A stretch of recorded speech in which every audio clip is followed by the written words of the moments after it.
Police अफसर crime branch की आप बीती बहुत दिलचस्प है, आपके दिल को हिलाकर रखने वाली है। वैसे पुलिस डिपार्टमेंट में इमोशनल की या भावनाओं की कोई कदर नहीं होती। इस डिपार्टमेंट में सबूत और लिखित कागज़ों पर ही कार्रवाई की जाती है। इसमें भगवान से प्रति कोई भी शक्ति या चमत्कार की कोई जगह नहीं होती। यहाँ सिर्फ आंखों देखी पर ही विश्वास किया जाता है और यहाँ सिर्फ कागज़ों पर कार्रवाई होती है, सबूत पर कार्रवाई होती है, गवाहों पर कार्रवाई होती है। यहाँ पर दिल का कोई काम नहीं होता, यहाँ सिर्फ दिमाग चलाया जाता है। इसी जाल में ये वीरेंद्र जैसा ऑफिसर फंस चुका था। वह बहुत ही सख्त ऑफिसर था, उसका डिपार्टमेंट में बहुत नाम था, लेकिन उसको खुद नहीं पता था उसके साथ क्या होने वाला है। वह इमोशनल और दिल जैसे शब्दों से बहुत दूर था, लेकिन उसको नहीं पता था वह किसी की मोहब्बत में बहुत बुरी तरह से फंसने वाला है और इसका कीमत उसे चुकता करना पड़ेगा। अपने दिल के हाथों मजबूर होकर ऐसी चीज़ों पर विश्वास करेगा जिसका उनके डिपार्टमेंट में कोई जगह या कोई मायने नहीं रखता। लेकिन उन सब का गवाह वीरेंद्र खुद बनने वाला था और इतना जाना माना ऑफिसर कि उसके सामने हर कोई घुटने टेक देता था। आज उसे ऑफिस से आते आते काफ़ी देर हो गई थी। ज़रूरी मीटिंग करते रात के 12 बज चुके थे। वीरेंद्र एक क्राइम ब्रांच में सीनियर पुलिस ऑफिसर था। अक्सर उसको इसी तरह घर आते आते काफ़ी देर हो जाती थी। गाड़ी चलाते हुए थकावट से भरपूर एक नज़र उसने अपनी कलाई पर बांधी हैंड वॉच पर डाली। आज फिर मुझे सिर्फ चाय पीकर ही सोना पड़ेगा। उस वक्त भला कौन खाना बनाकर देगा और ख़ुद तो उसमें बिल्कुल भी हिम्मत नहीं थी कुछ बनाकर खा लूँ। जबकि भूख जोरों से लगी थी। उसने एक लंबी सांस छोड़ी। सोचा यूं तो होटल खुले होते थे, मगर कई साल घर से दूर रहते हुए इतना आलस हो गया था कि अब होटल के खाने से भी परेशान हो चुका था। अपनी ड्यूटी की वजह से जब वो घर देर से आता तो उसका यही रोज़ का काम होता। अपने मकान के छत के ऊपर चढ़कर गर्मा गर्म चाय पीते हुए अपने आसपास के घरों का जगमगाता हुआ नज़ारों का आनंद उठाता। उसका आलीशान बंगला खास ऊंचाई पर बना हुआ था, जिसकी वजह से अपने घर के सामने बनी बिल्डिंग, खिड़कियां, दरवाजे अगर खुले होते तो उसे आसानी से घर का अंदरूनी मंजर नजर आता था। उस इलाके के घर बहुत दूर दूर और छोटे छोटे दिखाई देते थे, लेकिन रात के वक्त घरों में लाइट टिमटिमाती हुई नजर आती थी। रविंदर को ये सब बहुत पसंद था। वैसे फ्री टाइम में उसके अलावा उसके पास और करने को कोई काम नहीं था। वह घर में अकेला ही होता तो बोरियत से बचने के लिए यही सब करता। और उसने हल्का सा आज शावर लेकर कपड़े बदल लिए और अपने लिए चाय बनाकर छत पर जाकर बैठ गया। अभी उसने चाय का एक कप ही लिया था, बिल्कुल सामने वाले फ्लैट के कमरे की लाइट ऑन हुई और सामने का मंजर चौंका गया था। रविंदर के लिए वह मंजर बिल्कुल नया और हैरान करने वाला था। उसे कुछ वक्त इस घर में रहते हुए थे, मगर वह लड़की आज पहली बार उसकी निगाहों में आई थी। उसने कमरे की खिड़की खोल रखी थी। अलमारी से अपने कपड़े निकाल कर वह लड़की नहाने के लिए जा रही थी। और ज़्यादा हैरानी वाली बात यह थी कि उसने अपने बाथरूम का लाइट ऑन कर रखा था और खिड़की भी खुली हुई थी। वहाँ का मंजर साफ दिखाई दे रहा था। उस लड़की की लापरवाही साफ पता चल रही थी। उसे कोई फर्क नहीं पड़ता था कि उसने कमरे की खिड़की और बाथरूम का खिड़की भी खुला छोड़ रखा था और ऐसे में कोई भी उसे बड़ी आसानी से देख सकता था। शायद उसको ये लगता था कि हमेशा की तरह आज भी ये बंगला सुनसान है और यहाँ कोई नहीं रहता, क्योंकि घर आने के बाद भी रविंदर बहुत कम घर की लाइटें ऑन करता था और अक्सर तो वह घर में आता ही नहीं था। ऐसे में उस लड़की का इस घर के मामले में लापरवाह होना बनता था। और वहाँ रविंदर का ऊंचा आलीशान घर था, जिसकी छत पर बैठकर फ्लैटों के अंदर की जिंदगियां देखी जा सकती थी, मगर फिर भी उसे कुछ तो सावधानी से काम लेना चाहिए था। भला कोई लड़की इतनी लापरवाह कैसे हो सकती थी? जरूरी तो नहीं कि हमेशा बंद रहने वाला बंगला हमेशा के लिए बंद ही रहे। वहाँ कोई इंसान ना रहने के लिए आए। घर रहने के लिए बनाए जाते हैं। इस घर को भी कोई खरीद सकता था। उस लड़की को पता ही नहीं कि वह उस वक्त मेरी नज़रों के छाँव में है। रविंदर बड़ी हैरानी से सोचते हुए उस लड़की की हर हरकत पर नज़र रख रहा था। उसे लगा था शायद कपड़े उतारने से पहले वह खिड़की और दरवाजे बंद कर देगी, मगर रविंदर की हैरानी का ठिकाना ना रहा जब उस लड़की ने खुद को अपने आप को बेपर्दा किया और नहाने लगी। रविंदर पत्थर का हो चुका था। होठों की तरफ जाता हुआ चाय का कप जहाँ का तहाँ खड़ा रह गया। जिंदगी में पहली बार रविंदर की नज़रों ने ऐसा मंजर देखा था। वह अपने होश खो बैठा था। वह लड़की बहुत ही खूबसूरत थी। उसका खूबसूरत बदन, दूध जैसा गोरा रंग और इतनी खूबसूरत कि उसकी खूबसूरती की शायद ही कोई मिसाल इस दुनिया में होगी। उसे देखकर तो किसी अच्छे खासे समझदार की भी होश उड़ जाती। उसका हुस्न देखकर रविंदर का दिल तेजी से धड़कने लगा था। उसकी हालत बहुत अजीब हो रही थी। उसे ये भी याद नहीं था वह बहुत ज़्यादा थका हुआ था और चाय पीकर सोना चाहता था, बल्कि उस वक्त तो उसे सिर्फ वही लड़की अपने आसपास दिखाई दे रही थी और उसका दिल कर रहा था वह लड़की उसके आंखों के सामने यूं ही जमी रहे और वह उसे देखता रहे। रविंदर बहुत चाहत से उसे देखने में बिजी था जब उसे अपने मोबाइल की रिंगटोन सुनाई दी। उसकी नज़रों का बहाव टूट चुका था। उसने बहुत ही लापरवाही से अपना मोबाइल उठाया, मगर नंबर देखकर जल्दी ही कॉल अटेंड कर ली और कमरे की तरफ बढ़ गया। कॉल उसके सीनियर ऑफिसर की थी। वह कॉल उठाना बहुत ज़रूरी था और अब वह क्राइम ब्रांच में जा चुका था, जिसकी वजह से प्राइवेट कॉल सुननी पड़ती थी। फिलहाल कमरे में जाना बहुत ज़रूरी था। अगर कॉल ज़रूरी ना होती तो रविंदर कभी कॉल अटेंड नहीं करता और छत पर ही बैठा उस मंजर को देखता रहता। रविंदर ने बहुत ही लापरवाही से अपने ऑफिसर की बात सुनी, फिर जल्दी से सारी बात को समेटकर कॉल करते हुए बाहर की तरफ बढ़ता कि दोबारा उस खूबसूरत हसीना को देख सकूं। मगर अफसोस कमरे की लाइट अब बंद हो चुकी थी। वह लड़की वहां से गायब थी। रविंदर का दिल एकदम से उचाट हो गया था। अब उसका कहीं भी दिल नहीं लग रहा था। बार बार वही मंजर उसकी आंखों में घूम रहा था। वह सारी रात उसने बेचैनी में बिस्तर पर काट दिए थे। उस लड़की की हसीन जिस्म रविंदर के सारे सोचों का मोड़ अपनी तरफ मोड़ रखे थे। उसका हर अंदाज, खूबसूरत जिस्म रविंदर के दिमाग पर छप चुका था। वह चाहकर भी खुद को उस लड़की की याद से बाहर निकल नहीं पा रहा था। सारी रात जागते रहने की वजह से रविंदर की आंखें सूजी हुई थी। उसका सर भारी हो रहा था। उसने बड़ी बेमन से नाश्ता किया, चाय का कप पीकर अपने ऑफिस निकल पड़ा। मगर आज पहले की तरह उसके अंदर फुर्ती और जोश दिखाई नहीं दे रहा था, जबकि वो अपने काम के बारे में बहुत ही गंभीरता से डील करता था। मगर आज किसी भी काम में उसका दिल नहीं लग रहा था। उसने बहुत बेचैनी से पूरा दिन काटा और शाम होते ही अपने घर की तरफ चला आया। उसके पूरे जिस्म में बेचैनियां उभर रही थी। घर आते ही बेकाबू होकर वो फिर से छत की तरफ बढ़ने लगा, मगर फ्लैट में पूरी चुप्पी छाई हुई थी। रविंदर कमरे में चला आया, कपड़े बदले, खाना खाकर बिस्तर पर लेट गया। लेटते ही उसे गहरी नींद ने घेर लिया और सारी रात का जागा हुआ, सारे दिन का थका हुआ, फिलहाल वह नींद में जाते उसे 1 मिनट भी नहीं लगा था। उसकी आंखें बंद हो गई थी। करीब वह आधी नींद कर चुका था जब प्यास लगने से रविंदर की आंख खुली। उसने घड़ी पर टाइम देखा तो रात के 12 बज रहे थे। रविंदर ने पानी पिया और फिर सिगरेट की डिब्बी उठाकर छत पर चला आया। उसे सिगरेट पीने की बहुत चाहत हो रही थी। तब सिगरेट फूंकते हुए उसने देखा फ्लैट के उस कमरे की लाइट ऑन हुई और वह लड़की फिर से उसे दिखाई दी। उसके दिल की धड़कनें बढ़ गई। वह लड़की पूरे कमरे में नाचती फिर रही थी। उसने बहुत साधारण सा कपड़ा पहन रखा था, मगर सादगी में भी वह गजब ही खूबसूरत दिखाई दे रही थी। गाने के धुन पर उसका जिस्म इस अंदाज में नाच रहा था और बलखा रहा था। वह साथ साथ गाना भी गा रही थी और अपने हाथों की उंगलियों को मस्ती में नचा रही थी। कल की तरह आज के मंजर ने रविंदर को बिल्कुल हिलाकर रख दिया था। वह लड़की लापरवाह होने के साथ साथ बहुत मासूम भी थी। नाचते हुए वह लड़की रविंदर को पूरी पागल कर चुकी थी। बेकाबू उसका दिल चाहा वह उठकर उस लड़की के पास पहुंच जाए, उस लड़की को छूकर देखे। उसकी नाजुक मोम सी उंगलियां देखकर रविंदर को अपनी संगीत टीचर की याद आई थी। वह 10वीं में था जब उसने अपनी एक टीचर को पसंद कर लिया था। वह टीचर पियानो टीचर थी। अपनी मोम उंगलियों से जब वो पियानो बजाती थी तो रविंदर को बहुत अच्छी लगती थी। वह अभी टीनेज में था, अपने टीचर को दिल से पसंद कर बैठा था। अपनी पियानो टीचर की उंगलियां रविंदर के दिमाग में हमेशा के लिए छप चुकी थी। आज उस लड़कियों के उंगलियों ने पियानो टीचर की याद ताज़ा करवा दी थी। उस वक्त रविंदर को लगता था कि उस टीचर से ज़्यादा हसीन लड़की इस दुनिया में कोई नहीं होगी, मगर आज उस लड़की ने रविंदर को मजबूर कर दिया था। वह अपनी पियानो टीचर को पूरी तरह भुलाकर उस लड़की के इश्क में गिरफ्तार हो गया। रविंदर बेकाबू होकर अपने जेब से मोबाइल निकाला था ताकि उस लड़की की तस्वीर बना सके, मगर अफसोस वह लड़की एक बार फिर से अपने कमरे की लाइट ऑफ करके वहां से जा चुकी थी। कुछ सोचकर रविंदर ने उस फ्लैट की तस्वीर बना ली।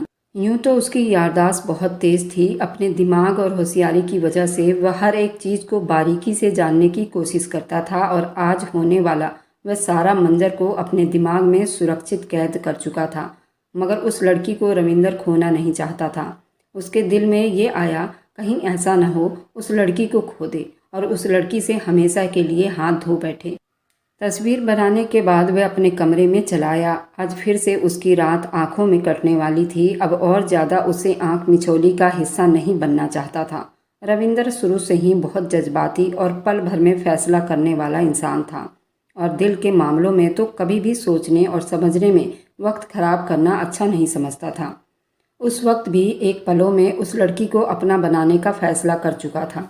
वह लड़की पूरी तरह रविंदर को अपना दीवाना बना चुकी थी। अब रविंदर चाहता था कि उसे हमेशा के लिए अपनी ज़िंदगी में शामिल करके अपने घर ले आए। रविंदर ने सोच लिया था कि हर हाल में उस लड़की को हासिल करेगा। अब उसे इस लड़की के घर वालों तक पहुंचना था। उसके लिए रविंदर के दिमाग में मैडम मोहिनी का ख्याल आया था, जो उसकी सीनियर ऑफिसर थी। रविंदर से बहुत मोहब्बत करती थी। रविंदर उनको अपने बेटे की तरह लगता था, जो कुछ टाइम पहले एक खास मिशन को सर अंजाम देते हुए वो मर चुका था। मैडम मोहिनी अपने बेटे की कमी रविंदर का ख्याल रखकर पूरा कर रही थी। रविंदर को मैडम मोहिनी से बहुत ही लगाव हो चुका था। वह उनकी दिल से इज्जत करता था। अपनी ज़िंदगी की हर बात मैडम से शेयर कर चुका था। उस वक्त भी अपनी दिली इच्छा पूरा करने के लिए उसे मैडम मोहिनी बहुत अच्छी लगी थी। रविंदर ने बहुत बेचैनी से रात बिताई और फिर सुबह होते ही पहली फुर्सत में मैडम मोहिनी के घर पहुंच गया।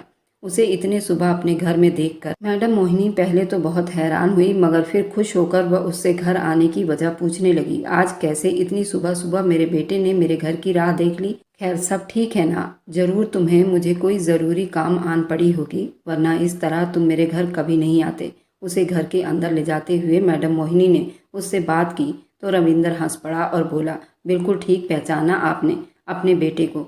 सच में मुझे बहुत ज़रूरी काम है, तभी तो इतने सुबह सुबह मैं आपके पास पहुंच गया हूं। बस आप मुझे मायूस मत करना। हाँ बेटा बोलो, क्या काम है? वह बड़ी फिक्र में होकर बोली थी। मैं अपनी औलाद को कभी मायूस नहीं करती। उन्होंने बहुत मोहब्बत से रविंदर के सर पर हाथ फेरा। थोड़ी देर इधर उधर की बातें करने के बाद रविंदर अपने असली मकसद की तरफ आया। आप मुझे कहती हैं ना कि हर वक्त अब तुम्हारी शादी की उम्र हो गई है, तुम्हें शादी कर लेनी चाहिए, अपना घर बसा लो, वरना इसी तरह आधी रात में घर जाकर सिर्फ चाय पीकर ही बिताना पड़ेगा। पत्नी होगी तो तुम्हें बड़ी आराम मिलेगा। यही बात तो मैं सोच रहा हूँ कि मैं आपकी बात मान लूँ। मैंने शादी का फैसला कर लिया है और इसी बारे में मुझे आपकी मदद चाहिए।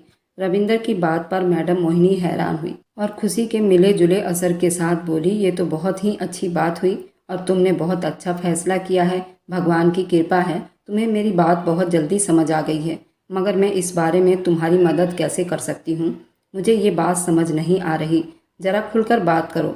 मैडम मोहिनी की बात सुनकर रविंदर ने हाँ में सिर हिलाया और कहने लगा, असल में मेरे घर के सामने बने फ्लैट में एक लड़की रहती है। मेरे घर के सामने बने फ्लैट में एक लड़की नज़र आई है और वह लड़की मुझे बहुत पसंद है और पहली नज़र में ही मैं उस लड़की पर अपना दिल हार बैठा हूँ और चाहता हूँ वो मेरे घर की रौनक बन जाए। उस लड़की को देखकर पहले मैं शादी के बारे में ही सोच रहा हूँ। आप तो जानती हैं मेरे माँ बाप गांव के रहने वाले हैं, बिल्कुल साधारण लोग हैं। शहर के तौर तरीके उन लोगों को नहीं मालूम। वह शहर की लड़कियों से कोसों दूर भागते हैं। ऐसे में उनको यहाँ लाकर मैं उन्हें परेशान नहीं कर सकता। वैसे भी थोड़े धार्मिक और सामाजिक लोग हैं। मैं उनको ये बात नहीं समझा पाऊँगा कि मुझे कोई लड़की पसंद आई है और मैं उससे अपनी ज़िंदगी में शामिल करने की इच्छा भी रखता हूँ। उनकी नज़र में ये फालतू की बातें होगी। मैं चाहता हूँ कि आप लड़की के घर जाकर मेरा रिश्ता मांगो। मैं जल्द से जल्द उस लड़की से शादी करना चाहता हूँ। अब आप बताइए, आप किस दिन उस लड़की के घर जाकर मेरे रिश्ते की बात करोगी? रविंदर ने सवालिया नज़रों से मैडम मोहिनी की तरफ देखा था। वह हैरानी से रविंदर का मुंह तकने लगी थी। ये बात बहुत अच्छी है कि तुमने खुद ही लड़की पसंद कर ली है।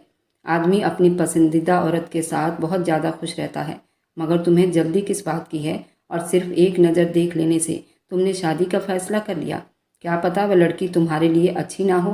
कुछ तो उसके बारे में छानबीन करो। ऐसे एकदम से रिश्ता नहीं मांगा जा सकता। मैडम मोहिनी की बात पर रविंदर बेचैन हुआ था। उसके आंखों में वह 2 रातों वाला मंजर घूम गया था जिसने रविंदर को बेकाबू कर दिया था। मगर रविंदर ने अपनी ये बेताबी खुलकर नहीं बता पाया और कहा, फिलहाल मैडम, मैंने उस लड़की को दिल से पसंद कर लिया है। अब अगर मैं थोड़ी भी देर करता तो क्या पता उसका कहीं और रिश्ता हो जाए और वो मेरे हाथ से निकल जाए।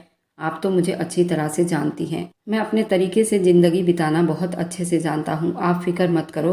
लड़की मेरे टाइप की नहीं हुई तब भी मैं उसके साथ एडजस्ट कर सकता हूँ। अभी तो बस उसको अपनी ज़िंदगी में शामिल करना है। आप विश्वास नहीं करोगी, वह बहुत लापरवाह लड़की है। मैं नहीं चाहता उस पर किसी और की निगाह पड़े। वैसे भी अकेले रहते रहते अब ऊब चुका हूँ।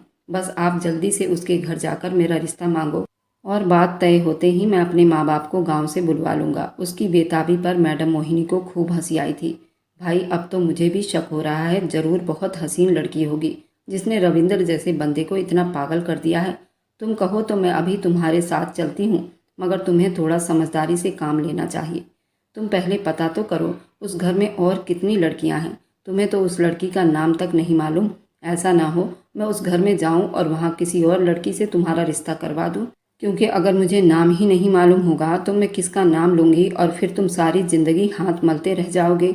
बाद में मुझसे शिकायत मत करना। उसकी फैमिली के बारे में कोई जानकारी है या नहीं, या तुम ऐसे ही मुंह उठाकर यहाँ चले आए हो। मैडम मोहिनी की बात पर रविंदर ने अपना सर पीट लिया। सच में ये सब तो उसने कभी सोचा ही नहीं था। उसने तो उस फ्लैट में सिर्फ उस लड़की को देखा था, मगर वह नहीं जानता था उस घर में और कितने लोग रहते हैं। अपने उतावलेपन पर रविंदर बहुत शर्मिंदा हुआ था। हाँ, उस तरफ तो मेरा ध्यान ही नहीं गया। सच में आप मेरी बहुत अच्छी माँ हैं, वरना अपनी बेवकूफ़ी की वजह से मैं कोई गलत फैसला कर बैठता। मैं आज ही उनके बारे में पूरी इन्फॉर्मेशन लेकर आपको बताता हूँ, फिर मेरे रिश्ते की बात चलाएंगे। अब मैं चलता हूँ, मुझे दफ्तर भी तो पहुँचना है। ये कहते हुए रविंदर उठ खड़ा हुआ तो मैडम मोहिनी ने कहा, अब आ ही गए हो तो नाश्ता मेरे पास करो। मैडम ने टेबल पर नाश्ता लगा दिया। मैं तुम्हारा एक नहीं सुनूंगी। मैडम मोहिनी के इतना कहने पर रविंदर ने उनके साथ बैठकर नाश्ता किया। फिर वहां से निकलने के बाद रविंदर पहली फुर्सत में अपने खास बंदों को उस लड़की के फ्लैट का एड्रेस बताकर उसे पूरी इन्फॉर्मेशन लेने के लिए भेजा था। कुछ ही घंटे बाद रविंदर का आदमी उस फ्लैट में रहने वाले लोगों की पूरी जानकारी ले आया था। उसके हिसाब से उस फ्लैट में 2 बूढ़े माँ बाप के साथ एक बेटी रहती थी। अपने माँ बाप की इकलौती औलाद थी, उसका और कोई भाई बहन नहीं था। ये सुनकर रविंदर बड़ा तसल्ली में हो गया था। अब उसे ये डर नहीं था कि कोई गलतफहमी के चक्कर में उसके घर में कोई गलत लड़की ना आ जाए। रविंदर ने सारी डिटेल मैडम मोहिनी को बता दी और जल्दी ही उनके घर जाने का प्लान बना लिया। रविंदर की बेताबी चरम सीमा पार कर चुकी थी। उसका बस नहीं चल रहा था उसी दिन ही वह लड़की उसके घर की और उसके दिल की मलिका बन जाए। हर तरह की तसल्ली करने के बाद भी एक बार मैडम मोहिनी ने रविंदर को समझाना चाहा कि शादी एक दिन की बात नहीं है, पूरी जिंदगी का सौदा होता है। उसे सोच समझकर ये फैसला करना चाहिए। मगर रविंदर फैसला कर चुका था और ज़्यादा कीड़े निकालना नहीं चाहता था। उसके दिल की बेताबी देखते हुए मैडम मोहिनी ने भी और ज़्यादा कोई बहस नहीं की और एक दिन उस लड़की के घर रिश्ता लेकर पहुंच गई। मैडम मोहिनी बहुत साफ दिल की सुलझी हुई औरत थी। उन्होंने बहुत तरीके से रिश्ते की बात चलाई। उस लड़की के माँ बाप के सामने रविंदर की इतनी तारीफें की थी कि अपनी खूबियों को सुनकर रविंदर हैरान हुआ था। वह इतनी खूबियों का मालिक था, ये बात उसे आज ही मालूम हुई थी। वह अपने जाती जिंदगी में बहुत ही लापरवाह इंसान था। खाना पीना, उठना बैठना, घर के हर काम में वह लापरवाही करता था। बस वह अपने ड्यूटी और ड्यूटी के कामों में बहुत सतर्क रहता था और एक चालाक और दिमागदार इंसान था। बस यही खूबी थी उसमें कि वह एक बहुत पढ़ा लिखा इंसान था, एक अच्छे पोस्ट पर नौकरी कर रहा था और अच्छी शकल सूरत का मालिक भी था। मगर मैडम मोहिनी ने तो उसे ज़मीन से आसमान पर पहुंचा दिया। उन्होंने रविंदर की इतनी तारीफ़ें की। दिल में सोचा, अगर इतनी खूबियाँ हैं मुझ में तो उन्होंने अपनी बेटी का रिश्ता क्यों नहीं दिया मुझे। रविंदर को मोहिनी की इतनी तारीफ़ करना मजाक लग रहा था और वह मोहिनी मैडम के बारे में अंदर अंदर ये सोच रहा था, अगर इस टाइम मैडम मोहिनी रविंदर के दिल का हाल जान लेती तो रविंदर को जान से मार डालती। रविंदर ने ख्यालों की दुनिया से खुद को नॉर्मल किया। वह जानता था मैडम मोहिनी हर हाल में इस रिश्ते को पक्का करना चाहती हैं। लड़की का बाप मेहनत मजदूरी करके बड़ी मुश्किलों से अपनी पत्नी और बेटी का पेट पाल रहा था। ऐसे में इतने बड़े पोस्ट पर तैनात लड़के का रिश्ता पाकर वह गरीब लोग हड़बड़ा चुके थे। एक तरफ से तो उन्हें खुशी हो रही थी, उनकी बेटी को बैठे बिठाए इतना अच्छा रिश्ता मिल गया था। दूसरी तरफ वो परेशान भी थे, न जाने ये लड़का उनकी बेटी के लिए अच्छा रहेगा या नहीं।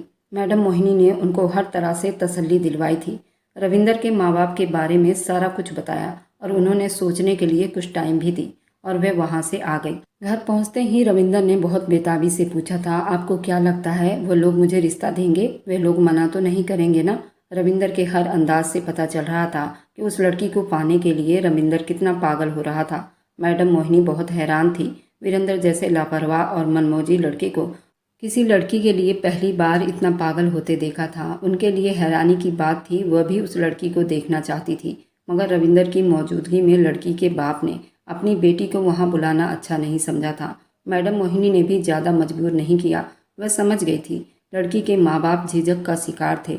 उन्होंने रविंदर को तसल्ली दी और कहा, गरीब लोग हैं और वे अपनी लड़की का रिश्ता अपने जैसे ही हैसियत वाले लड़के को देना चाहते हैं। ऐसे में इतने अच्छे रिश्ते का आना तो उन्होंने कभी सोचा भी नहीं होगा। वह जरूर हाँ करेंगे, बस उन्हें थोड़ा सा टाइम चाहिए। तुम थोड़ा सब्र रखो और समझो लड़की बस तुम्हारी हो चुकी है।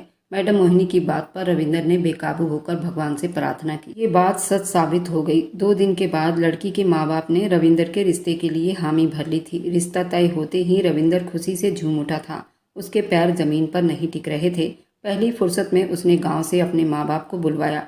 जब उनको बताया वह रिश्ता कर चुका है तो उसके माँ बाप थोड़ा मायूस हुए और परेशान भी। वह कहने लगे, हमने तो तुम्हारे रिश्ते के लिए बहुत कुछ सोच रखा था, मगर तुमने तो खुद ही रिश्ता तय कर लिया और हमें बताया तक नहीं। जाने कैसे लोगों में रिश्ता जोड़ दिए हो। मैं तो अपने जान पहचान के लोगों में ही तुम्हारा रिश्ता करना चाहती थी। अपनी माँ की नाराजगी पर रविंदर बेचैन हुआ। माँ के हाथों को थामकर बोला, कैसी बातें करती हैं मम्मी, आपकी और पापा की खुशी मेरे लिए बहुत ज़रूरी है। मैंने आपको मैडम मोहिनी के बारे में बताया हुआ है ना, वो मेरी माँ जैसी हैं, बिल्कुल आपकी तरह मेरा ख्याल रखती हैं। ये रिश्ता उन्हीं की वजह से हुआ है। उन्होंने लड़की की बहुत तारीफ़ की है, फिर भी आपको तसल्ली नहीं हो रही तो आप जाकर लड़की को खुद देख लो, उसके घर वालों से भी मिल लो। रविंदर ने माँ से कहा तो वो बेटे के कहने पर खुश हुए थे। उनके लिए इतना ही काफ़ी था। उनका बेटा उन्हें इतना मान सम्मान दे रहा था। वैसे भी मैडम मोहिनी वे दिल से धन्यवाद करना चाहती थी जो इस अजनबी शहर में उनके बेटे का इतना ख्याल रखती थी। उन्होंने रविंदर का माथा चूमकर दिल से भगवान से प्रार्थना की और उसे आशीर्वाद दी। बोली, अगर मेरा बेटा इस रिश्ते के लिए राजी है तो मुझे भी कोई एतराज़ नहीं। मेरे लिए इतना काफ़ी है कि मेरे बेटे को अब भी अपने माँ बाप का एहसास है। वह अपने माँ बाप को नहीं भूला। मेरी प्रार्थना है कि वह लड़की तुम्हारे लिए बहुत अच्छी साबित हो। इतना ज़रूर कहूँगी, अगर तुमने लड़की को स्वीकार कर लिया है तो सारी ज़िंदगी उसके साथ निभाना। मैं नहीं चाहती बाद में तुम कोई और समस्या खड़ी करो। मैं तुम्हारी लापरवाही से बहुत ज़्यादा डरती हूँ। माँ के गुस्से पर रविंदर ने उन्हें भरपूर तसल्ली दी। अब वो उन्हें क्या बताता कि वह तो उस लड़की के इश्क में पूरी तरह पड़ चुका था और उसको छोड़ने या उसके साथ बुरा करने का तो सोच भी नहीं सकता था। फिर रविंदर के माँ बाप लड़की के घर गए, उनसे मुलाकात की और शादी की बात तय हो गई। जब लड़की को देखा तो रविंदर के माँ बाप दोनों खुशी से निहाल हो गए। वह लड़की सच में चांद का टुकड़ा थी। जैसे लग रहा था जैसे उनके बेटे के लिए ही बनाई गई थी। उस लड़की को देखकर उनके दिल से बहुत बड़ा वहम खत्म हो चुका था। फिर देखते ही देखते एक शाम रविंदर की साधारण तरीके से शादी हो गई और वह लड़की अब अफसर रविंदर की दुल्हन बनकर उसके घर आ गई थी। रविंदर खुद को हवाओं में उड़ता हुआ महसूस कर रहा था। घूंघट में बैठी अपनी दुल्हन को देखकर उसके जज्बात मचल रहे थे। बेताबियां चरम सीमा पार कर चुकी थी। रविंदर अपने ख्यालों की दुनिया में गुम था। अपनी नई नवेली दुल्हन सविता के बारे में सोच रहा था। जब मैं उसे बताऊंगा मैंने उसे कब और कैसे देखा था तो जरूर हैरान होगी और खुश भी होगी। जब उसे पता चलेगा वह अपने पति की मनचाही पत्नी है, क्योंकि हर लड़की की यही इच्छा होती है कि जिस आदमी की ज़िंदगी में वह शामिल हो रही है वह आदमी उसे दिल से पसंद करे। मैं तो पहली नज़र में उसे मोहब्बत कर बैठा हूँ। ये सोचते हुए रविंदर के होंठ मुस्कुराए थे। कमरे में दाखिल होने के बाद रविंदर बड़ी मुश्किलों से अपने कांपते शब्दों पर काबू पाया था और फिर उसके पास बैठते हुए उसका घूंघट उठाया तो रविंदर को एक झटका सा लगा था। उसके मुस्कुराते होंठ सिकुड़ गए थे, माथे की रगें तन गई थी। वह लड़की नहीं थी जिसे रविंद्र ने देखा था, बल्कि उस लड़की से ये बिल्कुल अलग थी। ऐसा कैसे हो सकता है?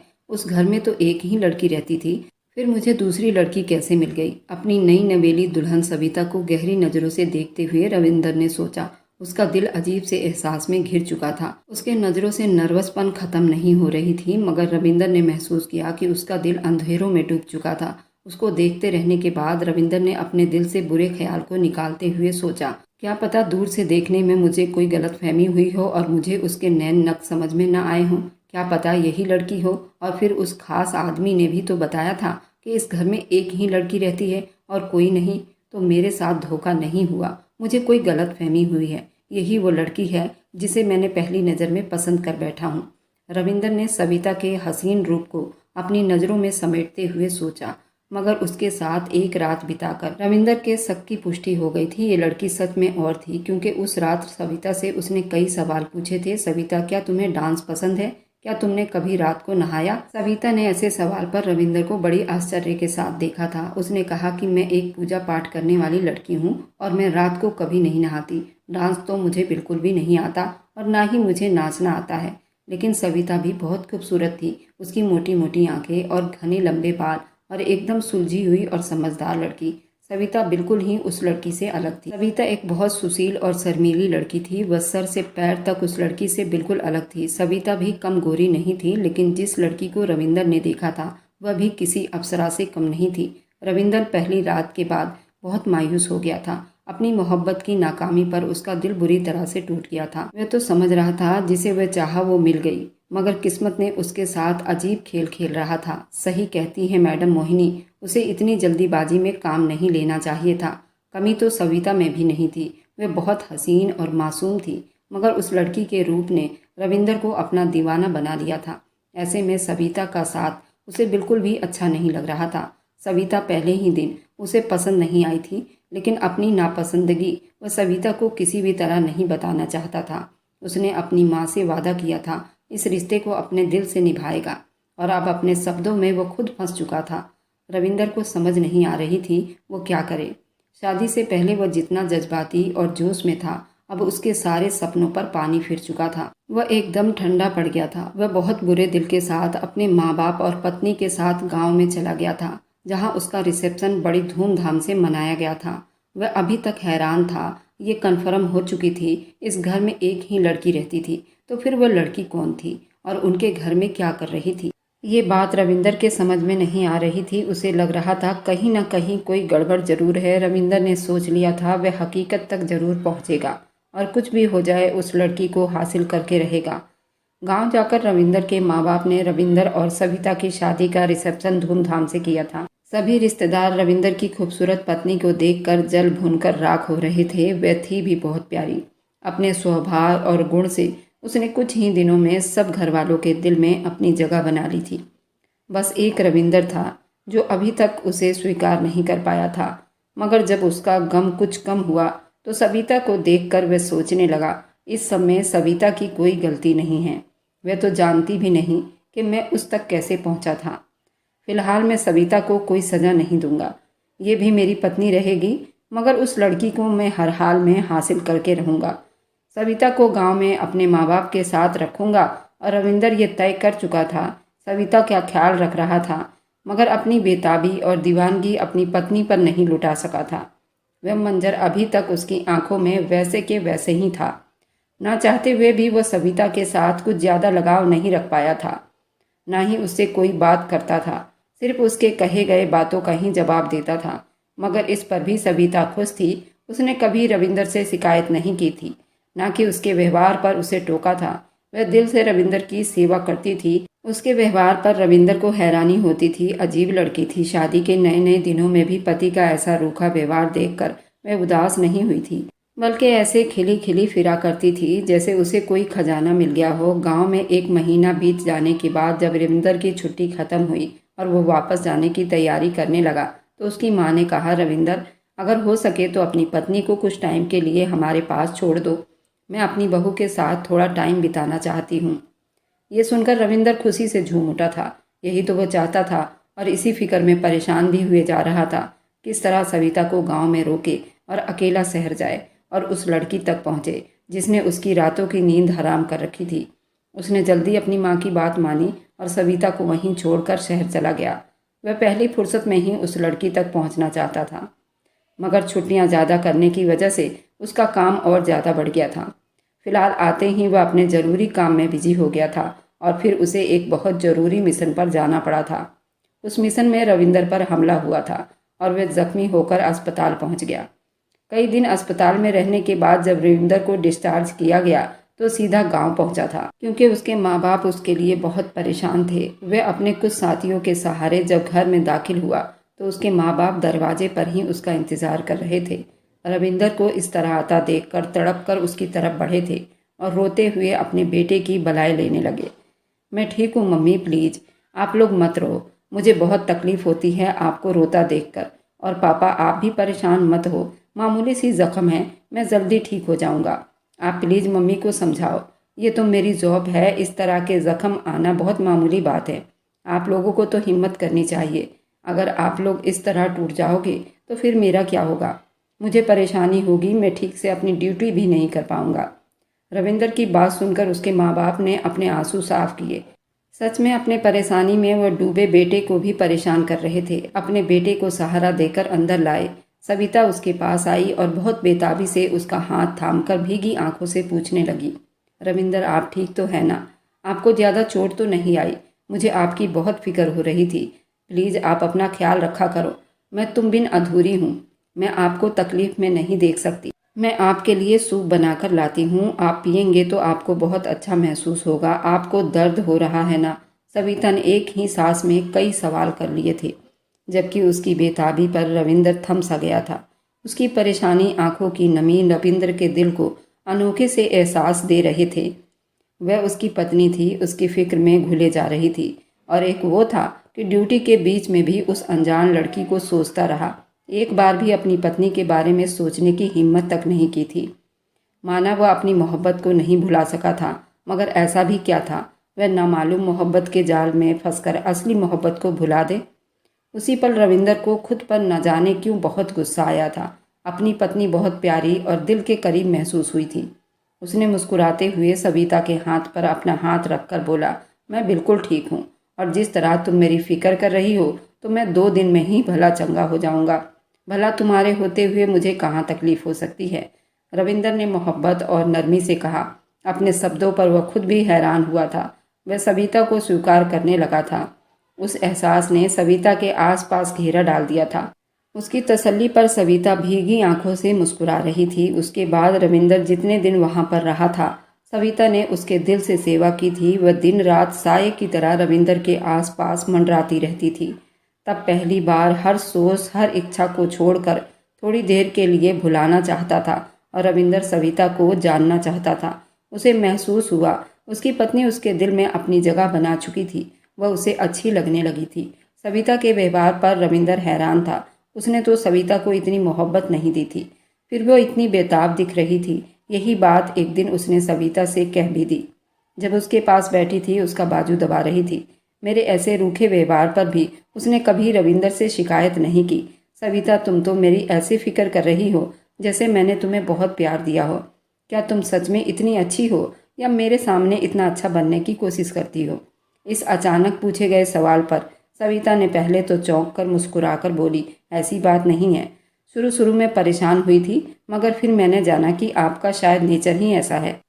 मगर मेरे जानने में आपने मेरे साथ ऐसा कोई बुराई नहीं किया, मेरा दिल नहीं दुखाया, सबसे बढ़कर मुझे इज्जत दी। इससे ज़्यादा और क्या चाहिए? फिर आपको तो मैंने भगवान से प्रार्थनाओं में मांगा था, तो भला आपका साथ में पाकर क्यों खुश ना होती? सविता की बात पर रविंदर को करंट सा लगा था। क्या मतलब? तुम मुझे प्रार्थनाओं में मांगती रही हो? उसके हैरानी पर सविता मुस्कुराई और बोली, जी ऐसा ही समझ लीजिए, आपको ही मैंने अपने हर प्रार्थनाओं में मांगा है। पापा और माँ ने मुझे बहुत प्यार से पाला। मेरी मोहब्बत और परवरिश में उन्होंने कोई कमी नहीं छोड़ी। गरीबी के बावजूद भी मुझे हर वह सुख व चैन दिया। मैं खुद को बहुत खुशकिस्मत समझती थी, मगर कुछ वक्त के बाद मेरी ज़िंदगी से सुकून ही गायब हो गया था। कॉलेज में दाखिला लेते ही बेचैनी और दुखों ने घेरा डाल लिया था। मैं 10वीं में थी जब मेरा रिश्ता मेरे पापा के जिगरी दोस्त के बेटे के साथ हो गया था। शकल व सूरत में वह ठीक ठाक था, लेकिन पढ़ा लिखा नहीं था। अपने इलाके में कॉस्मेटिक्स का दुकान चलाता था, जबकि वो मेरे पापा के मर्जी से चुना गया लड़का था। फिलहाल मुझे भी कोई एतराज़ तो नहीं था। मैंने दिल से अपने मंगेतर को स्वीकार कर लिया था, मगर वो बहुत शक्की इंसान निकला। मेरी खूबसूरती से उसे अजीब सी वहम में डाल रखा था। उसे लगता था अगर लड़की खूबसूरत है और कॉलेज पढ़ने जाती है तो ज़रूर गलत कामों में पड़ी हुई है। इस शक की वजह से उसने मेरी ज़िंदगी हराम बना दी थी। शादी से पहले ही वो मुझ पर बहुत सारी पाबंदियाँ लगाना चाहता था। मैं पहले सर से दुपट्टा नहीं लेती थी, मगर अपने मंगेतर की खुशी के लिए मैंने दुपट्टा लेना भी शुरू कर दिया था, ताकि उसको तसल्ली हो जाए। मैं बुरी लड़की नहीं थी। ज़िंदगी में कभी किसी लड़के के साथ मैंने बात तक नहीं की थी, मगर अपने मंगेतर की वजह से मैं फिर भी चौकन्नी रहने लगी थी। फिर भी उसको मेरी तरफ से तसल्ली नहीं हुई। उसने मेरी पढ़ाई पर पाबंदी लगानी शुरू कर दी थी। मैं बहुत परेशान हुई थी। तब पापा मेरे लिए उठ खड़े हुए थे और साफ शब्दों में कह दिया था, अभी मेरी बेटी मेरे घर में है और मेरे घर में सिर्फ मेरा ही हुक्म चलता है। मुझे अपनी बेटी पर पूरा भरोसा है। वह जितनी चाहे पढ़ाई कर सकती है। जब वो तुम्हारे घर पर जाएगी तब तुम उस पर रोक टोक लगा लेना। अभी तुम उसकी ज़िंदगी खराब मत करो, वरना मैं ये सोचने पर मजबूर हो जाऊंगा कि तुमसे रिश्ता करके ही कहीं मैंने गलत फैसला तो नहीं कर लिया। जबकि पापा ने ये बात बहुत तरीके से की थी और बड़ों के बीच में बैठकर की थी, मगर अंकल जी के बेटे को समझने के बजाय उसे इस बात पर बहुत दुख हुआ था। उसके माँ बाप उसका इतना सपोर्ट कर रहे हैं, जरूर इस लड़की का कहीं अफेयर होगा। लेकिन उस मूर्ख को ये नहीं पता था, अगर मेरा कहीं अफेयर होता तो मेरे माँ बाप उससे मेरा रिश्ता ही क्यों जोड़ते। फिर मेरे मंगेतन ने खुल्लम खुल्ला मुझ पर इल्ज़ाम लगाना शुरू कर दिया। मैं खराब लड़की हूँ, इसलिए घर बैठने की बात पर बेचैन हो गई हूँ। उसने तो सबके सामने मुझे गाली तक दे दी थी। ये कॉलेज के नाम पर लड़कों से मिलने जाती है, उसका चक्कर चल रहा है, इसलिए मेरी पाबंदियाँ उसे बुरी लगती है। अगर ये पढ़ाई छोड़कर घर बैठ गई तो अपने यार से कैसे मिल पाएगी। इतनी घटिया इल्ज़ाम सुनकर मेरी बर्दाश्त अब जवाब दे गई थी और मैं बेहोश हो गई थी। मेरी हालत देखकर मेरे माँ बाप तड़प उठे थे और होना तो यही चाहिए था कि अंकल आंटी को अपने बेटे को समझाना चाहिए था, मेरा एहसास करते, मगर उन्होंने शर्मिंदा होना सीखा ही नहीं था। मेरी फिक्र करने के बजाय उल्टा अंकल जी मेरे माँ बाप को ही समझाने लगे। बात इतनी बड़ी तो नहीं थी कि तुम्हारी बेटी बेहोश हो गई, लगता है कोई गड़बड़ जरूर है। मेरी मानो तो उसे घर बैठाओ और कुछ दिनों में उसकी शादी का इंतजाम करो। बस जितना पढ़ना था पढ़ लिया। वैसे भी हमारे परिवार में पढ़ाई का कोई खास रिवाज नहीं है।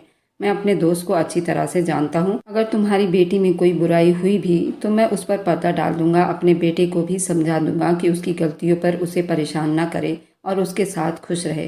अंकल आंटी ने मेरे बाप पर एहसान किया था, मगर इस बात ने मेरे बाप को अंदर तक तोड़ कर रख दिया था। उन्होंने वहीं खड़े खड़े मेरा रिश्ता ख़त्म कर दिया था। मेरी तबीयत संभलते ही वो मेरे माँ बाप अपना घर और दुकान आधे रेट में बेचकर शहर के सुनसान इलाके में सस्ता फ्लैट खरीदकर मुझे और माँ को लेकर वहाँ शिफ्ट हो गए, क्योंकि पापा जानते थे कि रिश्ता ख़त्म होने के बाद पूरे परिवार वालों ने मेरा जीना हराम कर देना है और कुछ ना करते हुए भी मैं मुजरिम बन जाऊंगी। शहर जाने के बाद मेरे सारे परिवार वालों ने हम लोगों से संबंध खत्म कर लिया था। वह जो कोई दूर दराज के रिश्तेदार जान पहचान वाले लोग थे, उन तक भी मेरे रिश्ता टूटने की बात पता चल चुकी थी। इस सब ने मुझे बहुत दुखाया था। मैं बीमार रहने लगी। मेरी वजह से मेरे माँ बाप भी अपने परिवार वालों से छूट गए थे। मैं बहुत शर्मिंदा थी। अपने माँ बाप की उदासी का जिम्मेदार खुद को समझने लगी थी, मगर मेरे माँ बाप ने मेरा साथ नहीं छोड़ा। उन्होंने मुझ पर बहुत ध्यान दिया, मुझे समझाया कुछ खुदगर्ज रिश्तेदारों की वजह से हम अपनी ज़िंदगी खराब नहीं कर सकते। मुझे अपने ज़िंदगी में आगे बढ़ना चाहिए। अपने माँ बाप के लिए मैंने खुद को संभाल लिया था।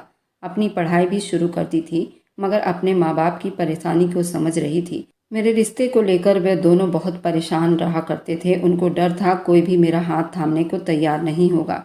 तभी मैंने भगवान से रो रो कर प्रार्थनाएं की और मेरे किस्मत में कोई ऐसा राजकुमार को भेज दो जिसे देखकर सबकी आंखें खुली की खुली रह जाए। और कुछ ना बोल कर भी मैंने अपनी बेगुनाही साबित कर ली। मैंने अपने प्रार्थनाओं को बढ़ा ली थी। खासकर मैं सारे व्रत रखा करती थी और सारे पूजा पाठ करती और भगवान से प्रार्थना करती रहती। मुझे कोई आम आदमी नहीं बल्कि पढ़ा लिखा अफसर मिले, ऐसा आदमी मिले जिसे देखकर मेरे माँ बाप की आंखें ठंडी हो जाए और उनकी सारी तकलीफ़ों का बोझ एक झटके में उतर जाए। और देख लो, नतीजा आपके सामने है। जब आपका रिश्ता आया, मेरे माँ बाप को विश्वास ही नहीं हो रहा था कि उनकी बेटी को इतना अच्छा रिश्ता भी मिल सकता है। यही हाल मेरा था, मगर मुझे अपने भगवान पर पूरा भरोसा था। मुझे विश्वास था मेरा भगवान मेरी प्रार्थना जरूर सुनेगा और मेरी प्रार्थनाएं कभी रद्द नहीं करेगा। जैसा आदमी मैं चाहती हूँ मुझे वैसा ही मिलेगा। इसलिए आपका साथ पाकर मैं बहुत खुश हूँ। आप मेरी प्रार्थनाओं का आशीर्वाद हो। आपके साथ मैं बहुत ज़्यादा खुश हूँ। आपने मेरी ज़िंदगी की सारी परेशानियाँ दूर कर दी है। आपने मुझे वो इज्जत दी जो पूरे परिवार में आज तक किसी आदमी ने अपनी औरत को नहीं दी होगी। जो परिवार वाले हमें पूछते तक नहीं थे, वे खुद ही अब मेरे माँ बाप के घर आने जाने लगे हैं। फिलहाल मेरे माँ बाप आम इंसान नहीं रहे, वह एक अफसर के सास ससुर बन चुके हैं। रविंदर दम साधे सविता की बातें उसका सच्चा चेहरा देख रहा था, जिस पर बहुत खूबसूरत मुस्कुराहट सजी हुई थी। उसे अपने बुरे व्यवहार पर बहुत अफसोस हुआ था, मगर वह अपने दिल का क्या करता जो अभी तक उस लड़की पर टिका हुआ था। किसी हाल में भी वह उसे भुलाने को तैयार नहीं था। और फिर अभी तक ये मामला भी हल नहीं हुआ था कि वह लड़की थी कौन और वह सविता के फ्लैट में क्या कर रही थी। ये लोग जरूर उससे कुछ छुपा रहे थे। रविंदर के दिल से उसके लिए बुराई खत्म नहीं हुई थी। वह अभी भी अपनी बात से पीछे नहीं हटा था। उस लड़की को अपनी जिंदगी में शामिल करेगा। फिलहाल सविता को भी अपनी पत्नी के रूप में स्वीकार कर चुका था। दुनिया में बहुत से आदमी मौजूद थे जिन्होंने एक साथ 2 शादियां कर रखी थी, तो रविंदर ने भी ऐसा कुछ सोच रखा था। वह अपनी दोनों पत्नियों के साथ अन्याय करना चाहता था, मगर अपनी मोहब्बत से पीछे हटना रविंदर के बस की बात नहीं थी। वह हर हाल में उस लड़की तक पहुंच जाना चाहता था। जब उसने वापस जाने की बात की तो उसके माँ बाप और सविता ने यह फैसला किया कि सविता भी रविंदर के साथ जाएगी। रविंदर ये बात सुनकर बड़ा परेशान हुआ था। वह अभी तक सविता को अपने साथ ले जाना नहीं चाहता था। कुछ सोचकर उसने एक बहाना खड़ा किया। अपने माँ बाप को कहने लगा, मेरी ड्यूटी है, मेरा जाना बहुत ज़रूरी है, मगर खतरा अभी टला नहीं है। ऐसे में सविता को अकेले घर में रखना ठीक नहीं होगा। मैं चाहता हूँ कुछ टाइम आप सविता को अपने पास ही रखो।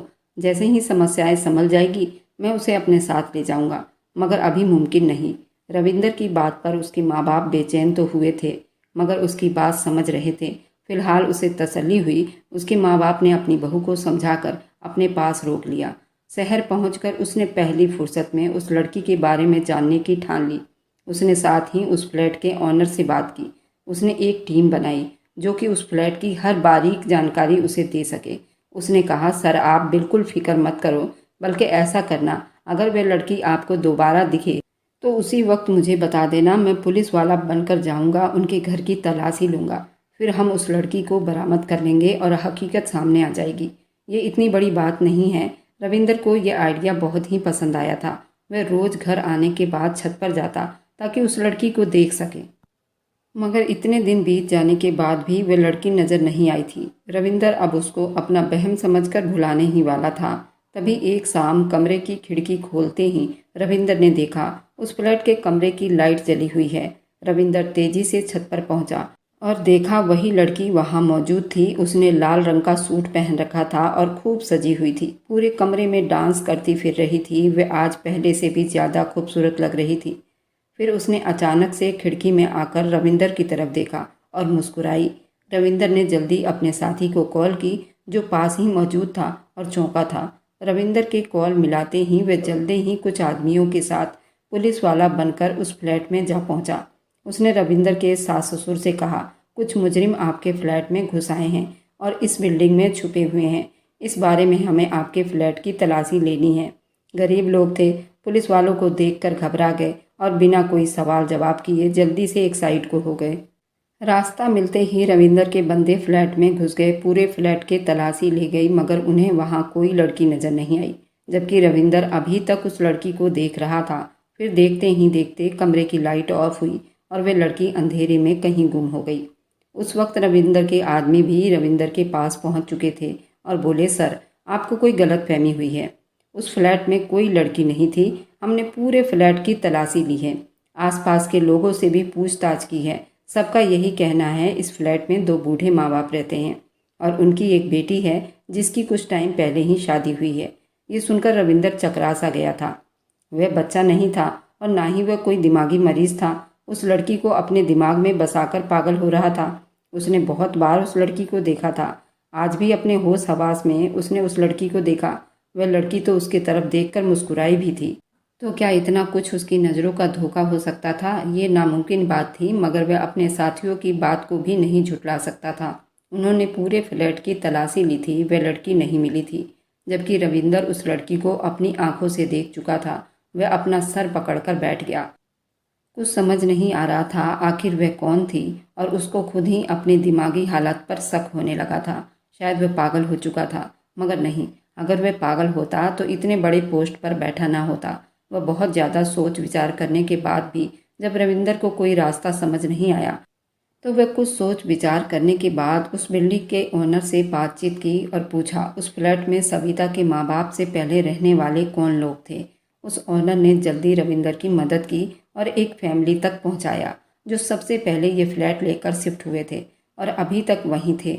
रविंदर उस आदमी से मिला, अपनी जॉब का बताया। उसने कहा, मैं इस बिल्डिंग के सामने वाले बंगले में रहता हूँ। मेरे घर के सामने जो फ्लैट है उधर मेरी जानकारी के हिसाब से 2 बूढ़े पति पत्नी और उनकी बेटी रहती है, मगर मैंने उस फ्लैट में एक और लड़की को भी देखा है, और एक बार नहीं कई बार देखा है।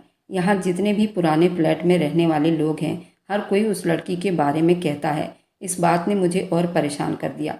वहाँ के लोगों से और बातचीत करने के बाद पता चला, वह आदमी बोला, जी सर, मैं जानता हूँ, आपने ज़रूर उस लड़की को देखी होगी।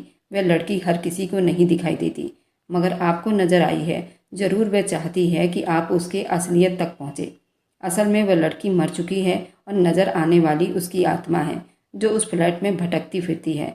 जब ये बिल्डिंग बनी थी तो सबसे पहले मैंने ये फ्लैट लिया था। मेरे यहाँ शिफ्ट होने के बाद एक आदमी आया था। उस फ्लैट में उस आदमी ने एक लड़की खरीद कर लाया था। हम पति पत्नी निसंतान थे, बस अपनी ज़िंदगी पूरी करने के लिए यहाँ पर रह रहे हैं।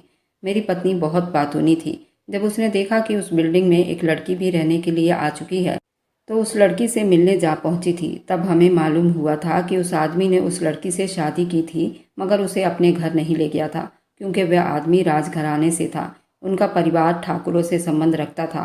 वह छुपाकर एक गरीब लड़की को अपनी पत्नी बना बैठा था, इसलिए वह अपनी पत्नी के साथ उस बिल्डिंग में शिफ्ट हो गया था। वह लड़की बहुत प्यारी थी। मेरी पत्नी बताती थी कि वह हर वक्त बिल्कुल खूबसूरत बनी सजी सवरी, बहुत चंचल और शरारती सी थी। उसे ठाकुर की पत्नी बनकर बहुत खुशी हुई थी। जरूर माँ बाप के घर में उसने बहुत गरीबी देखी होगी, मगर उसकी ये खुशी कुछ दिनों तक थी। उसके बाद उसके ज़िंदगी के बुरे दिन शुरू हो गए थे। कुछ यूँ था, कुछ लड़कों ने भी हमारी बिल्डिंग में फ्लैट लेकर रहना शुरू कर दिया था। कॉलेज के लड़के थे, सुबह को जाते शाम को वापस आते थे। बाकी टाइम अपने फ्लैट में रहकर खूब हल्ला गुल्ला करते थे। वे लड़के बहुत शरीफ थे और अपने काम से काम रखते थे, मगर उनके यहाँ आने से लड़की की ज़िंदगी बिल्कुल मुश्किल में हो गई थी। वह आदमी जो पहले बहुत शौक से उस लड़की को ब्याह कर लाया था, उस पर शक करने लगा था। उसको लगता था उसकी पत्नी कॉलेज के लड़कों के साथ चक्कर चला रही है और उनके लिए सस्ती संवरती है। उसकी पत्नी ने उसे अपने ऊपर विश्वास दिलाने की बहुत कोशिश की थी और वह कभी घर से बाहर नहीं निकलती थी और न उन लड़कों को जानती थी, मगर वह जालिम आदमी उसकी बात पर विश्वास करने को तैयार नहीं था। उसका शक इतना बढ़ गया था कि उसने अपनी पत्नी पर रोक टोक लगानी शुरू कर दी थी। उसके हंसने बोलने पर भी रोक लगा दी थी और घर से बाहर निकलना तो बिल्कुल ही ख़त्म कर दिया था। उस पर भी उसकी बस ना हुई। उसने अपनी पत्नी को मारना पीटना शुरू कर दिया और हर वह जुल्म किया जो अपनी पत्नी पर कर सकता था। उस बिल्डिंग में कुछ और फैमिली भी आकर रहने लगे थे। सब फ्लैट वाले उस लड़की की चीखों की आवाज़ सुना करते थे, मगर किसी में इतनी हिम्मत नहीं होती थी उस आदमी से पंगा ले सके, क्योंकि सभी को पता था ये कोई बहुत अमीर बाप का बेटा था और ऐसे आदमी के मुंह लगने से हर कोई कतराता था। उस लड़की की चीख पुकार से तंग आकर कॉलेज के लड़के उस फ्लैट को छोड़कर चले गए थे, ताकि उस लड़की की ज़िंदगी में कुछ आराम आ सके। मगर उस जालिम आदमी का दिल शायद उस मासूम लड़की से अब भर चुका था। अब उसको वह फालतू की चीज़ लगने लगी थी, इसलिए वह लड़कों को चले जाने के बाद भी वह उस पर जुल्म करता रहा। फिर उसने अपनी पत्नी को पूरा कैद कर दिया और अपना आना जाना भी बहुत कम कर दिया। सुनने में आया था कि उस आदमी ने परिवार के कहने में आकर किसी और लड़की से भी शादी कर ली थी और ज़्यादा टाइम अपनी दूसरी पत्नी के साथ रहने लगा, जबकि उस बदकिस्मत लड़की को तो बाहर की दुनिया से अलग कर दिया था। उसे अकेलापन और कैद ने उसके दिमाग पर बुरा असर डाला था। वह अपने होश हवास खोने लगी थी। कभी वह हंसती सजती संवरती अपने पति का इंतजार करती, फिर शाम होते ही चीख मार मार कर रोने लगती थी और कभी ऊंची आवाज़ में ठहाके लगाती थी, नाचती और गाती थी। उसकी बेबसी से हमारे दिल दुखते थे, मगर हम भी बेबस गरीब लोग थे। ऐसे जालिम अमीर आदमी का मुकाबला करने की हमारे अंदर हिम्मत नहीं थी। फिलहाल चुप्पी के साथ सभी फ्लैट वाले चुप रहे। फिर देखते ही देखते वो लड़की ज़िंदगी की बाजी हार गई। उसके मरते ही वह आदमी फ्लैट बेचकर यहाँ से चला गया। उसके बाद दोबारा उसे किसी ने यहाँ नहीं देखा, मगर उसके कुछ साल के बाद उस फ्लैट में से फिर से आवाज़ें आने लगी। हम सब बहुत हैरान हुए, क्योंकि वह फ्लैट अब बंद पड़ा था और वहाँ कोई नहीं रहता था। फिर उसके ऑनर उस फ्लैट को सविता के माँ बाप को बेच दिया था। ये जानकर रविंदर को बहुत झटका लगा था कि वे आवाज़ उसी लड़की की थी, कभी रोती हुई, कभी हंसती हुई और कभी गाना गाकर नाचती हुई। उसकी आवाज़ों से सब डर गए थे। वह आत्मा थी जो मरने के बाद भटकती फिर रही थी। बिल्डिंग में रहने वाले जितने लोग उस लड़की के बारे में जानते थे, उन्होंने आवाज़ों से घबराकर अपने फ्लैट बेचकर यहाँ से चले गए। एक हम लोग हैं जो अभी तक यहाँ पड़े हैं। हमें उन आवाज़ों से डर नहीं लगता था, बल्कि अफसोस होता है कि उस मासूम लड़की की ज़िंदगी खराब हो गई। इसी वजह से वह आज तक बेचैन है। आपको भी वही लड़की नज़र आई होगी सर जी। वह डांस करती होगी, पूरे कमरे में झूमती फिरती होगी और कभी तो बहुत सजती संवरती भी होगी। हमने तो अब कुछ साल से उसकी आवाज़ बिल्कुल नहीं सुनी और ना ही यहाँ पर रहने वाले लोगों ने उसके बारे में कुछ जानने की कोशिश की, मगर वह आपको नजर आई है। उस आदमी की बात सुनकर रविंदर पत्थर का मूर्त बन चुका था। उसने कभी भी भूत प्रेत या आत्माओं जैसी कहानियों पर कभी विश्वास नहीं किया था, मगर अब जो कुछ हुआ था अपनी आंखों से देख चुका था और जो लोग उसे बता रहे थे उसके बिना पर उसे इस बात पर विश्वास करना ही पड़ा था। वह सच में एक आत्मा थी, कोई भटकती आत्मा जो उसे नजर आ गई थी और उसे अपना दीवाना बना लिया था। उसकी जिंदगी के बारे में जानकर रविंदर को बहुत दुख हुआ था। उसे इस बात पर भी विश्वास हो गया था कि सच में कुछ लोग जिनकी जिंदगियों में परेशानी और दुख भरे होते हैं, वे मरने के बाद भी उन्हें चैन नहीं मिलता। रविंदर ने सोच लिया था वह अपने सास ससुर को इस बात के लिए मना लेगा। वे अपने घर में उस आत्मा के शांति के लिए हवन करवाएंगे तो उस लड़की के आत्मा को शांति मिल जाएगी, उसकी बेचैन आत्मा को शांति मिल जाएगी। उस लड़की की हकीकत जानकर रविंदर का दिल बहुत उदास हुआ था। वह तो उससे मोहब्बत करने लगा था, उसको अपने ज़िंदगी में शामिल करना चाहता था, मगर मालूम नहीं था कि अनजाने में एक आत्मा से प्यार कर बैठा था जिसका मिलना बिल्कुल नामुमकिन सी बात थी। उसे खुद पर शायद बहुत गुस्सा आया था। जिंदगी में पहली बार अपनी जल्दबाजी में किए गए फैसले पर पछतावा भी हुआ था। अगर पहले इस बारे में सारी छानबीन कर लेता तो उसे इतनी परेशानी नहीं उठानी पड़ती और शायद वह शादी नहीं करता। मगर फिर ये सोच कर खुश भी हुआ, उस आत्मा के चक्कर में ही उसे इतनी प्यारी खूबसूरत पत्नी मिली है। अगर रविंदर जल्दीबाजी में शादी ना करता तो सविता को अपनी ज़िंदगी में शामिल ना कर पाता। वह सारी ज़िंदगी शायद ऐसे ही प्रार्थनाएं करती रह जाती। आत्मा की वजह से उसे सविता तक पहुंचाया गया था और वह सविता से शादी करने के लिए बेताब हो गया था। उस आत्मा ने भी सविता के दिल का हाल जान लिया होगा, उसे अपने जैसी लड़की लगी होगी, इसलिए उसकी मदद करने का सोचा होगा। रविंदर को नजर आई होगी। वजह जो भी हो, फिलहाल ये बात तय थी कि सविता को उसके सब्र और प्रार्थनाओं का सिला मिला था। उसे वह आत्मा नजर आई थी और उस आत्मा को पाने के लिए रविंदर बेताब हुआ था। सविता से शादी कर बैठा था। अब समझ में आ गया था सविता उसके दिल में अपनी जगह क्यों बनाने लगी थी। ये भी तो भगवान की मर्जी थी, उसका सविता से दिल लगना। अगर वह जज्बाती होकर सविता को अपनी जिंदगी से बेदखल कर देता तो आज हाथ मलता रह जाता कि एक आत्मा के चक्कर में एक अच्छी और इतनी प्यारी खूबसूरत पत्नी से हाथ धो बैठता। रविंदर ने भगवान का धन्यवाद किया कि इस बार उसने जल्दबाजी और जोश से काम नहीं लिया, बल्कि समझदारी से काम लिया। सविता को भी अपने दिल में जगह दी और आज पछतावे और परेशानी से बच गया। सविता के घर में हवन करवाया गया था, लेकिन रविंदर ने आज तक सविता को असली हकीकत नहीं बताई थी। उसे लगता था कि मैं अगर सविता को अपनी हकीकत बता दूंगा तो सविता के दिल में उसकी जगह कम हो जाएगी। आप लोग बताएं, क्या मैं उस आत्मा के बारे में अपनी पत्नी सविता को बताऊंगा तो वह क्या मुझे स्वीकार करेगी या नहीं? अगर आपको ये कहानी अच्छी लगी है तो मेरे चैनल को लाइक और सब्सक्राइब करते जाएं।